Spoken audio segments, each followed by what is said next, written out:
Fast, focused, and fearless. Here's everything you need to know as you jumpstart your day. I'm Pauline Verzosa. The impeachment complaints against Vice President Sara Duterte were not discussed on the table. This is the claim of House lawmakers who attended the Christmas dinner in the palace on Wednesday night. Deputy Majority Leader and La Union 1st District Representative Paulo Ortega said over 200 lawmakers attended the dinner with President Bongbong Marcos. He insisted that no politics were discussed during the night and they only presented a House resolution on their support for the President. Wala. Hindi nga po napag-usapan yung politika eh. More on ng nasabi ng ating Pangulo. Kung ano yung mga trabaho na ginagawa ng legislative, ng eksekutibo, magtrabaho lang tayo. The palace has previously distanced itself from the impeachment complaint filed against the Vice President. VP Sara has yet to make a comment about the matter, but she earlier said in a speech that she cannot forgive her enemies this Christmas season. In response, Ortega has some suggestions for the Vice President about forgiveness. Siya po siguro yun. Pero kung ako nasa lugar niya, siguro, broad po kasi ang pagpapatawad. So, ang pinakauna ko pong gagawin, papatawarin ko muna yung sarili ko bago ako magpatawad ng ibang tao. Congressman Jay Kong-hoon confirms that there were no impeachment talks during the fellowship with President Bongbong Marcos. Kong-hoon also believes that there is no time to pursue VP Sara Duterte's impeachment complaint. Here's an excerpt from his interview on The Big Story. Were you at the so-called fellowship last night in Malacanang? Opo, no? Isa tayo sa nagpunta no, sa fellowship last night sa pag-iimbita na sa Pangulo at naging maayos na masaya yung pakikipag-usap sa ating Presidente. How did this fellowship come to be? I mean, sabi po ay matagal na daw nakaschedule ito. Kayo po ba matagal niyo nang alam? At anong klaseng fellowship po yung nangyari kagabi? Matagal na pong naka-schedule ito no? Dahil alam naman natin napaka-hirap din kumuha no, ng schedule ng Presidente. Dahil ang ating Presidente napaka-busy sa kanyang trabaho at naandoon kami no, upang magbigay suporta sa kanya. Lalo na dun sa mga threat na nakuha no, ng ating Presidente, ating First Lady at ng ating Speaker. So, naandun lang kami para sabihin na sinusuportahan natin siya at ating kinukundina lahat ng klaseng threat ano, at nag-undermine ng ating konstitusyon at halingin bata. Alright, pero kung ano po ba talaga napag-usapan doon sa fellowship? Kasi yung timing rin po niya was on the same night or the same day na na-file yung second complaint against the Vice President, the second impeachment complaint. Hindi po ba talaga na-discuss yan during the fellowship?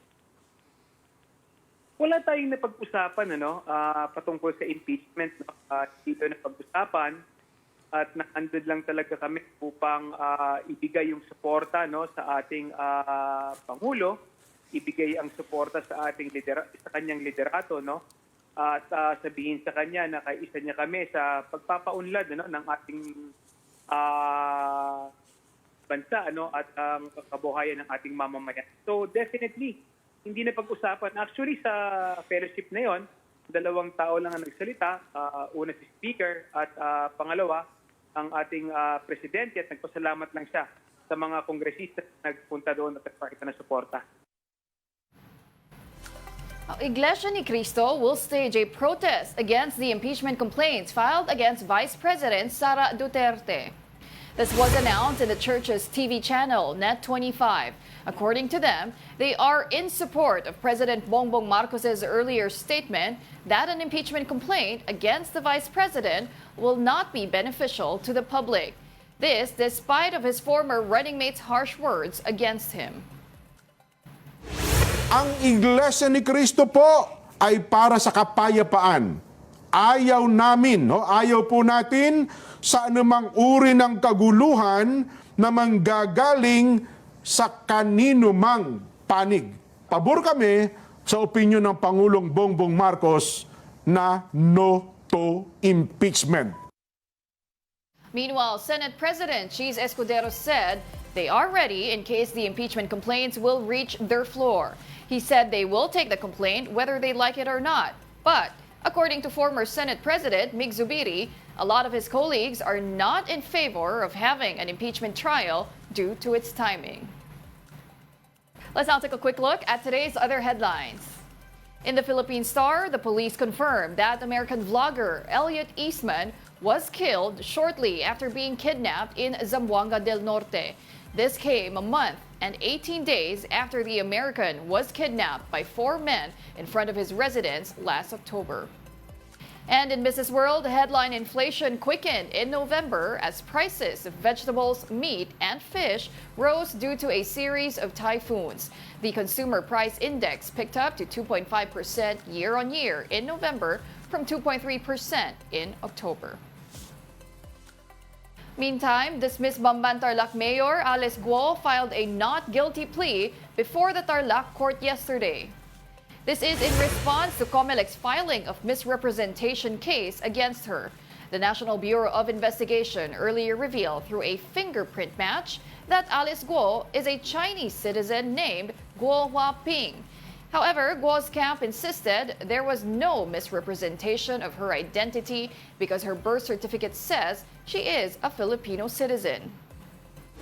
Pending pa yung sa immigration case, pending pa yung sa cancellation of live birth din. It's premature to say as of now na she misrepresented herself kasi insofar as we are concerned, Filipino citizen po siya.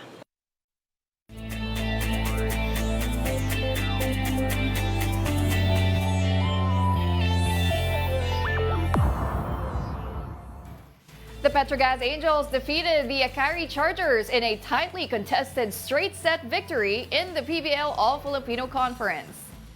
Player of the game, Myla Pablo, powered the Angels with 15 points, including 13 attacks, a block, and an ace.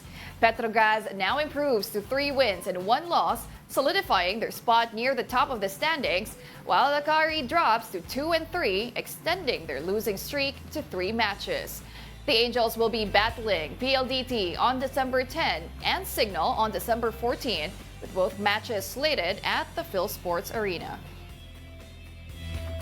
A young taekwondo player is on the rise after snatching a gold medal in a competition in Palawan. And she said her secret weapon is none other than her Paralympian father, who inspires her to always be better.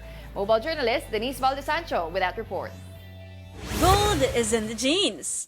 At just 16 years old, Riza Huxley Mangliwan is already making waves in Philippine sports after capturing her first gold medal in the junior female flyweight division at the recently held Batang Pinoy in Puerto Princesa, Palawan. Being the daughter of 3-time Paralympian Gerald Pete Mangliwan, Riza's second Batang Pinoy stint just goes to show that the heart of a champion runs deep in her veins. As they say, start them young. Nung mga bata pa po kasi kami nun, parang inas po kami ni Papa kung gusto nga daw po naming ma-engage dun sa sport po na yun. And What started as a hobby eventually grew into a passion.